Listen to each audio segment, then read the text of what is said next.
She's white. And because of that, when you consider some of the hard times other people gave her, they were resentful of the fact that this white girl came on the scene where there was a bunch of sisters that preceded her spanning decades that were big time, that deserved a lot of credit. What if I told you that the most powerful player in women's basketball might not even realize she's at the center of a silent war?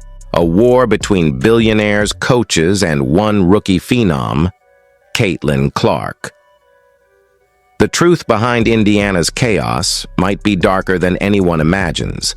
According to several online insiders and podcast hosts, a private meeting was held at the headquarters of Pacers Sports and Entertainment, the same empire that owns both the Indiana Pacers and the Fever. In that room sat billionaire owner Steve Simon, head coach Stephanie White, and top Fever executives.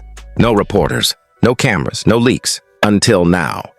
Because according to the whispers, what was said in that meeting could explain everything strange that's been happening in Indiana lately. Like I said, we are in the biggest moment in WNBA history. There's no denying that. Everybody knows that, and everybody that's in a place in power has a true responsibility, and even myself, we have a responsibility to make sure that this game is in a great place going forward with the CBA. And the lineup changes. The sudden drop in Caitlin Clark's shot attempts. The strange energy shift fans can't stop talking about. Something doesn't add up, and now we might finally know why. But before we go any further, make sure to watch until the end, because what I'm about to reveal could completely change how you see the entire WNBA. And hey, don't forget to hit that like button and subscribe. Your support truly means the world to me. All right, let's dive in. Most people think the Indiana Fever are just another WNBA team. They're not. They're part of a massive sports empire owned by one of America's richest families, the Simons. This is the same family that not only owns the Indiana Pacers, but also runs the multi-billion-dollar Simon Property Group, the largest shopping mall corporation in the country. At the very top sits Herb Simon, a 90-year-old business legend. But the real power? That belongs to his son, Steve Simon, the quiet, calculated puppet master behind Indiana basketball. He doesn't chase attention or social media fame. When you control a billion-dollar empire, your word is law. So when Steve Simon reportedly noticed Fever ticket sales dipping and Caitlin Clark's viral buzz slowing down, he decided to take action, and that's when the rumor mill exploded. According to insiders, during a private meeting at the Pacers Sports and Entertainment headquarters, Steve Simon said one line that left the entire room stunned. "From this point forward, it's CCT, Caitlin Clark's team. Think about that. Not a slogan, not a nickname. A direct corporate order from the man who runs Indiana sports." The message was clear. From now on, everything runs through Caitlin. The offense, the marketing, the brand, all of it. Because when your rookie is pulling in millions through ticket sales, merchandise, and national media buzz, you don't just coach her, you protect her. And that's where the tension began. Head coach Stephanie White believed in a team-first system built around structure and discipline. Not flash, not logo threes, not viral moments. And for a while, it worked.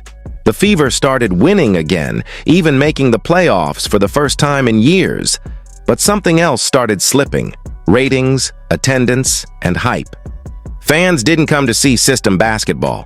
They came to see Caitlin Clark, the deep three phenom, the highlight machine. So when Simon allegedly ordered White and the front office to rebuild the team around Caitlin, the room erupted. Insiders claim White pushed back hard. She didn't want to turn her system into a one-player show. That's when Simon reportedly said the words that froze everyone: "You don't have to like it, but that's the way it is." And with that, the entire power structure of the Indiana Fever shifted. Not long after, things started getting strange. Coach White began publicly praising Kelsey Mitchell as the centerpiece of the offense. But behind closed doors, insiders whispered about rising tension. Coach versus ownership, system versus superstar. And caught in the middle?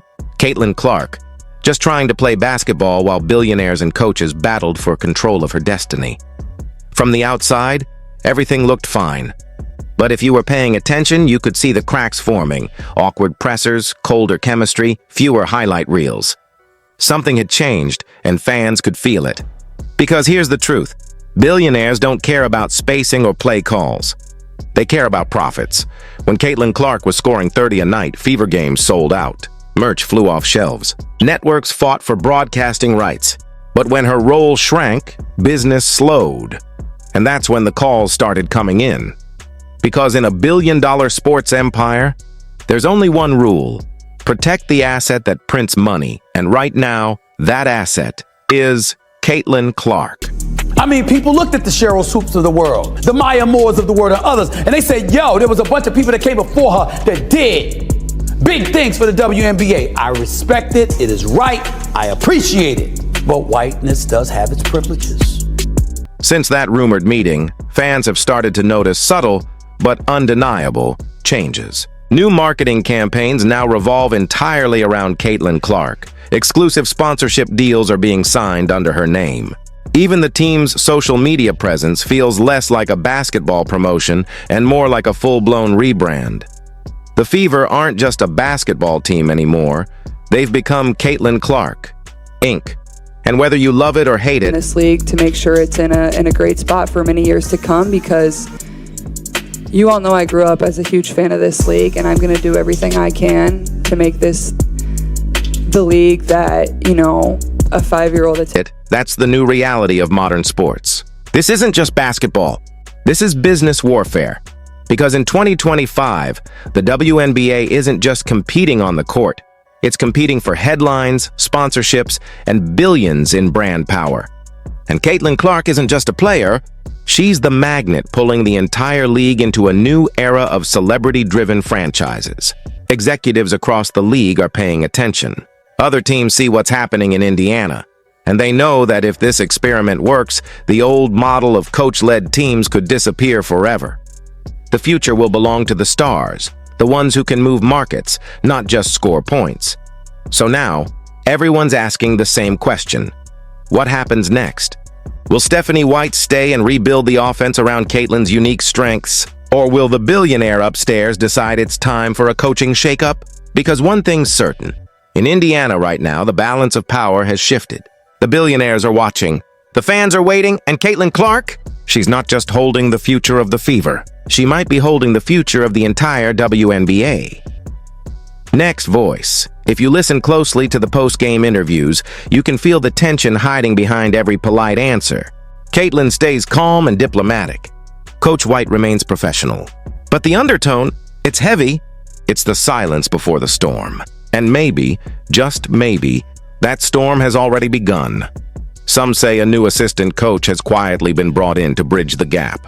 Others claim certain veterans are being traded, not for performance, but for compliance. Every small adjustment feels calculated, like chess moves in a game much bigger than basketball. The question isn't if the takeover is happening, it's when it becomes official. No one's confirming the rumors, but no one's denying them either. And sometimes silence speaks louder than any press release ever could. Because if even half of this is true, then Caitlin Clark didn't just join the WNBA, she took it over. She's no longer just the rookie phenom. She's the new power center of a billion-dollar shift in women's sports. Every executive in the league is watching closely. Because what's happening in Indiana could redefine the entire WNBA. We've seen this before. One player transforms not just the game, but the business behind it. Michael Jordan did it for the NBA. Serena Williams did it for tennis. And now Caitlin Clark might be doing it for women's basketball. The Fever's rise isn't just about wins and losses anymore. It's about influence, control, and narrative. Caitlin Clark isn't just rewriting the record books. She's rewriting the power structure of the sport itself. If the reports are true, every major decision now runs through her, directly or indirectly. From media appearances and sponsorships to the design of next season's jerseys, it's all Clark-centric. And when one player becomes bigger than the franchise, everything changes. The Indiana Fever used to belong to the owners, the coach, and the system. Now it belongs to one woman wearing number 22. And if the whispers are true, next season won't just be a basketball story, it'll be a story of power, empire, defiance, and legacy. This is Caitlin Clark's team, and the world's about to find out what that really means.